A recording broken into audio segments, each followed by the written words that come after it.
বিশেষ রোবট সোফিয়ার অনুকরণে বঙ্গ নামে একটি রোবট উদ্ভাবন করেছেন বরিশালের ক্ষুদে বিজ্ঞানী সুজন। আগুনের খবর নিকটস্থ ফায়ার সার্ভিসকে জানাবে এই রোবট। গ্যাস সিলিন্ডার লিকেজ হলে তা বিশেষ সংকেতের মাধ্যমে ঘরের লোকজনকে জানিয়ে দিবে সাথে সাথে। এই রোবট দৈনন্দিন জীবনে নানা উপকারে আসবে এমন দাবি উদ্ভাবকের। এটির প্রযুক্তিগত উন্নয়নে সরকারের পৃষ্ঠপোষকতা চান ক্ষুদে বিজ্ঞানী সুজন। রাহাত খানের তথ্যচিত্রে ডেস্ক রিপোর্ট।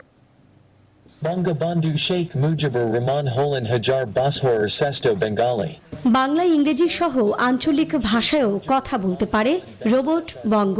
জাতির জনক প্রধানমন্ত্রীর নাম বলতে পারে, এমনকি স্বাধীনতা দিবস ও বিজয় দিবস কবে এমন সব প্রশ্নের উত্তর দিতে পারে এই রোবট। এছাড়া আগুনের সংবাদ সক্রিয়ভাবে নিকটস্থ ফায়ার সার্ভিসে জানাবে রোবটটি।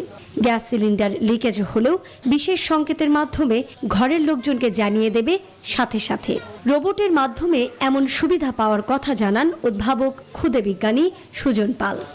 আগুন লাগে তাৎক্ষণিকভাবে ফায়ার সার্ভিসকে এসএমএস পাঠাতে পারে।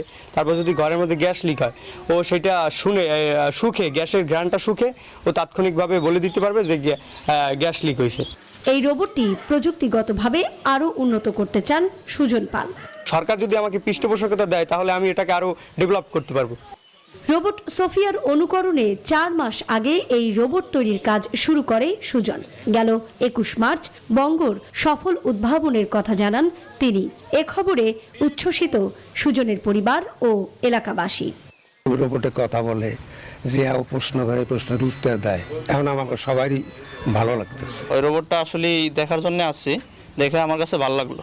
এই রোবটটি প্রযুক্তিগতভাবে আরো সমৃদ্ধ করতে সরকারিভাবে সহায়তার আশ্বাস দিয়েছেন সংশ্লিষ্টরা। তথ্য যোগাযোগ প্রযুক্তি বিভাগের সাথে আমি যোগাযোগপূর্বক এই আপগ্রেডেশনের জন্য আমি সুজন পালের এই সার্বিক সহযোগিতা করব।